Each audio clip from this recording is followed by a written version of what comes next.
Rembava kosa eo amin'ny tontolon'ny finoana nanokana andro ireo fitrotroana ambavaka sy ho fanohanana ny mpitandrina misotro rono ao an-toerana ny FJK Mambody Fahitra Martiora. Isaky ny alahady fahatelo amin'ny volana janoary no natokany fiangonana FJK Mambody Fahitra Martiora ho fitrotroana ambavaka sy ho fanohanana ny pastera Randriamanga izay mpitandrina misotro ronono. Raha tsy aivina dia tao amin'ny FJK Mambody Fahitra Martiora ihany no hitandreman'ity mpitandrina ity nandritry ny androm-piainany. Nanomboka ny taona 2020 sy 2010 izy no nitondra ny fiangonana FJK Mambody Fahitra Martiora ary tamin'ny taona 3 izy vao nitsahatra ka nisotro ronono. Naharitra 27 taona be izao izany no niasany ity mpitandrina ity tao amin'ny FJK Mambody Fahitra Martiora. Na dia efa misotro ronono azy izy dia mbola tsaroany fiangonana trano ny asa vitany ary mbola mitony fanohanany fiangonana azy ho mariky ny fankasitrahana ny mpanompon'Andriamanitra. Tonga nanotrona ity andro ity moa ireo zaraka manjafy ny pastera Randriamanga.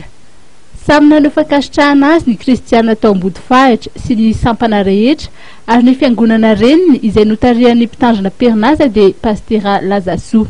Fotoanandroany dia natokany fiangonana FJK Mambody Fahitra Martiora fanohanana ny ray aman-dreny iray izay azo lazaina fa nahavita be tao amin'ny fiangonana mpitandrina ny sotro ronono. Zava-dehibe ao amin'ny fiangonana tokoa mantsy ny fifanohanana eo amin'ny mpanompon'Andriamanitra sy ny fiangonana na dia sotro ronono azy izy da mbola naneho izany fanohanana izany ny fiangonana. Ary izany raha teo no anisan'ny tanjon'ny fiangonana FJK Mambody Fahitra Martiora amin'izao fotoana izao dia ny hivelatra amin'ny asa sosialy ivelan'ny fiangonana ka mba ahafahana mahatratra manatanteraka izany tanjona izany eo izahana ny hahavitaingana ny akany eto Ambody Fahitra. Izany hoe tsy hanina fotsiny amin'ny fitaizam-panahy atao anatin'ny fiangonana ny FJK Mambody Fahitra Martiora fa hiezaka hanatanteraka ny asa fitoriana filazantsara ivelan'ny fiangonana. Ankoatra ny tafika masina zany dia hiezaka ny hanatanteraka asa sosialy mahakasika ny fiainan'ny vahoaka sy ny mponina manodidina ny fiangonana FJK Mambody Fahitra Martiora. Dia manentana antsika aza mba samy hiezaka ny anjara amin'ny famitana ny akany eto Ambody Fahitra.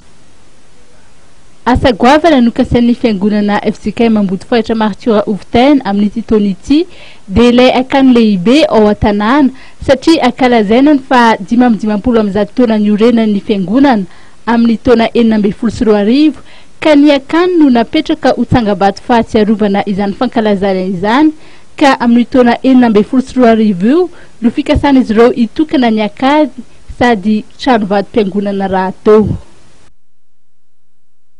Sendrery tompo kilasy tompoko vavy ny masaka azo natolotra ho anao tamin'ity ariva ity isaorana hatrany anao mbola nijery izany vaovaontsika izany hatramin'ny farany ary manentana anao koa tsy hisaraka amin'ny fahita lavitra ma-TV. Ny tena kosa dia mamay fotoana anao amin'ny manaraka ndraiky ho mametraka ny veloma mandrapita fary tompo kilasy tompoko vavy.